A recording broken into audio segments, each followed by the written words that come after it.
And what's up, people? It's Joey Bags, and I'm here with the body cam so I can be hands-free going through my direct drive in depth. So if you watched my previous 3 videos, I went through the PXN, I went through the Fanatec, and I went through the Camus.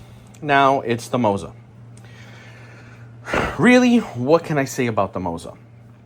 The Moza wheelbase is a great wheelbase. The force feedback that comes from this little powerhouse right here is very, very nice for 5 Newton meters. Paired with the ES wheel with this F1 style GT mod that they had, this rim that bolts on super easily here, the force feedback on here is phenomenal. I love it with this little wheel. This setup feels way more punchier than my PXN at 6 Newton meters and my Fanatec at 5 Newton meters. Now, add on a slightly heavier wheel, and then, you know, the natural dampening of a heavier wheel comes into play because this is a much smaller, lighter wheel. So, you know, that's most likely the reason of why. This is a awesome little wheelbase here. You can see this is the V2 version. So we have the cross pattern on the contacts here. This is a passive cool design. So the case here, the metal case with its fins, helps dissipate whatever heat that may build up in this. And this does build up some heat. When you spin the nose here, this does have a little bit of a coggy feel to it. When it's powered on, you don't feel it, but there is some cog and some grit to it. It's not too bad, but it's there. On the back, being that it's the V2 version, you can see here, we can connect pedals, dash, shifter, handbrake, and the e-stop directly to this wheelbase. But if you happen to have the Moza universal hub, you can connect to that also, and you don't have to plug everything into your wheelbase. Now, the R5 bundle does come with the round wheel on this one. This is an upgrade. And it comes with the Moza SRP pedals. We're going to put this clutch pedal to the side because that doesn't come with it. This clutch pedal I actually picked up from Rickmotech, rickmotech.com. They're a local sim supplier to me. So shout out to them. They had this in stock. I went to go pick this up with one other item, and it's really nice having a well-stocked sim race shop local to you. Here are the PXN, not the PXN, the Moza R5 pedals. You see, the issue is that they look very similar to the PXN pedals. So the PXN pedals and the Moza pedals, they look a lot alike. And it's a little scary how much alike they look. Oh, I've got a... Do I have... Oh, yeah. I'm going to have to go ahead. Oh, okay. I got it out of there. All right. So, either way, that's just the RJ cable to hook them up. Now, these pedals, as they come from Moza, are not the greatest. The springs on these are a little bit too light for me. So a mandatory purchase is this brake performance kit from Moza. So this stiffens up this pedal feel by quite a bit. And they do sell spring kits, or should I say they do sell upgrade kits, so that way you can actually make it a bit stiffer than what it actually is now.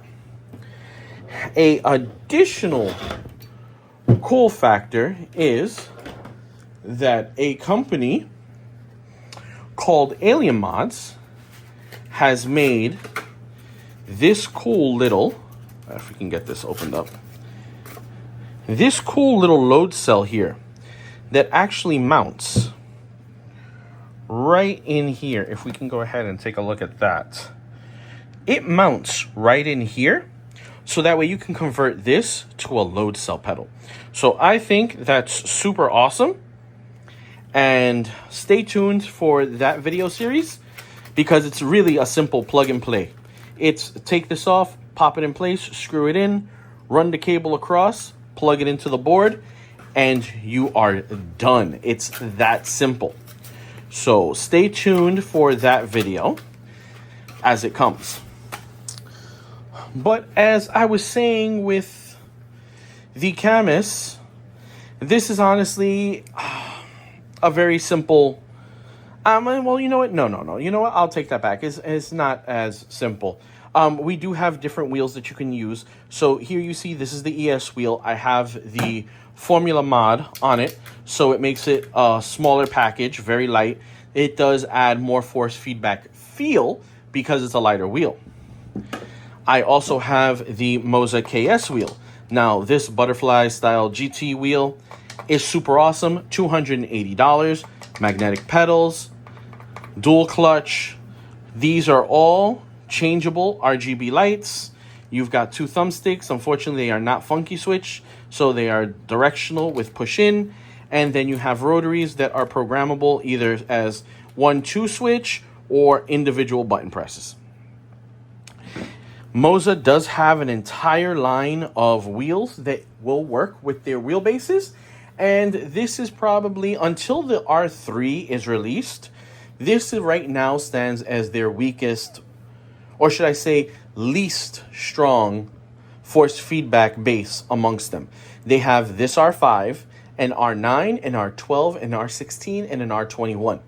The R3, which is, I believe, 3.9 newton meters of torque, has not been released yet. So until they do, this is currently their, I don't want to say weakest, but their lowest number newton meters of torque in the lineup. The pedals, like I said, your standard run-of-the-mill Hall effect silencer pedals. Really, they need this brake performance upgrade. I really feel that they should do like PXN and include it in the box, but you know, they do what they want to do. This clutch pedal also isn't included, so if you like running 3 pedals, you will have to purchase it separately. So, as is, this Moza bundle is available actually on Amazon for $469.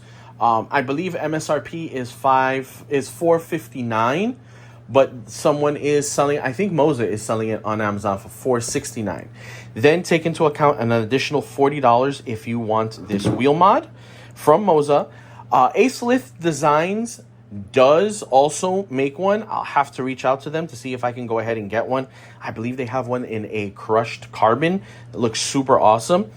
The brake performance kit is probably another $40 upgrade. So we're probably already looking at an additional $80 on top of the $469. If you want this, honestly, the brake upgrade is a mandatory. If you order this, just order the brake performance kit. Just do it. It's a mandatory thing. That's the only way you're going to get a decent brake pedal feel. If you want a clutch, this is another $40. No, I think $30. $30 to $40. So we're quickly adding up to well past $500. So, you know, we're probably looking at PXN cost, you know, maybe a little bit more depending on what you want. If you don't do this wheel, this bundle here, as is, will probably set you close to about the $550 mark, maybe closer to $6. So you're at or past PXN, and you're slowly encroaching on Fanatec. So, you know, take all that into account. That's really what that is. The pedals are Hall effect sensor, like I said. They're meh, like everything else. The wheelbase, entry level 5 newton meters. It's really good, especially with the smaller wheel. It's really good, but all these other ones kind of feel just as good. Really, we're at the point where all of this entry level stuff is great. It's so much better than what was maybe available when all you had were, you know, G29s, G920s, and the plethora of Thrustmaster gear and belt driven stuff. And then you know, direct drives, that was for the prosumers, where, you know, you were looking at over $1,000, where now, you know, 400, I mean, shit, with the Camus is $250, but, you know, you're looking at about $400 gets you into a entry level direct drive that will keep you running very, very well for some time, where the real only upgrade that I would recommend at that point is go with a load cell. The load cell is the one thing that's really going to give you extra time. That's going to shave off, lap time and make you faster. So, and all of these companies, well, except for PXN, Fanatec, Camus, surprisingly, and Moza, all offer load cell options. Moza with the SRP pedals, and now with that mod that I shown you. Fanatec with their CSL load cell upgrade, and they have the V2 load cell pedals, and then I think they have a V3. Camus has the LC100s. That's their load cell pedal. So 3 of the 4 manufacturers that I'm showing you here all have, first party load cell upgrade or load cell upgrade paths. Unfortunately, PXN does not. I will be testing the Alien Mods mod for Moza to see if I can get that working on the PXN. If I can get that working on the PXN, we'll have an option there. But I'll revisit that and come back and give you updates when that happens. This one, quite honestly, is a much shorter video than the other 2. Mainly because it's a little bit lower on my list of what I would recommend, just because when you start looking at the pricing and what you've got to add, you're already encroaching on those prices. And quite honestly, the pedals, for the most part, are the same across them. There's no real need to get too in-depth with them. The wheelbases, other than software, about the same. Power-wise, you're going to be very similar in power. Now, that statement in itself is a hot take and is going to probably open up a big can of worms in the comment section, because you're going to have the Moza fanboys, the diehards, that are going to be like, no, the Moza's the best, it's cleaner, it's more defined. You're going to have the Fanatec fanboys that are going to come in and say, what are you talking about? The Fanatec, has better heat dissipation, the software's better, the explanations of what the settings do, more settings, better road feel, better definition. This, honestly, at this point, it's rather subjective. Why? Because they're all 5 Newton meters. We keep them all at 5 Newton meters.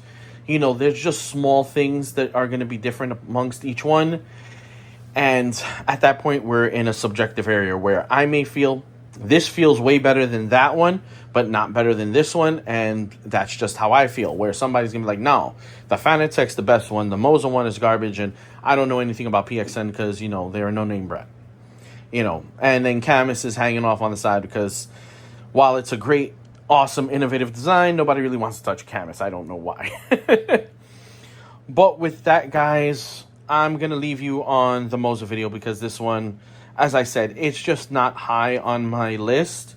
It's high enough, but where I kind of have more favorites with the PXN and the Fanatec, just because for me, console compatibility is a biggie, and that's really what, we're there. When it comes to PC only, they're all great, and, you've got options, or you can always go the buy once, cry once, and get a, what is it, a SimCube SC2? No. You can get an SC2 or an Alpha or an Acertec La Prima, La Forte, or Invicta, and those are like $1,000 bases, and, just go high end and never upgrade again. Or dip your toes in with some of this stuff and just enjoy it for some time and upgrade as you need. But with that, guys, I'm going to leave you so that way it's not a super long video. Thank you for everybody that watches. Thank you for all 460-something subs. You guys are all amazing. This is the last video in that series. So with that, I'm going to give you a huge thank you very much to everybody, and peace out. I'll catch you on the next one.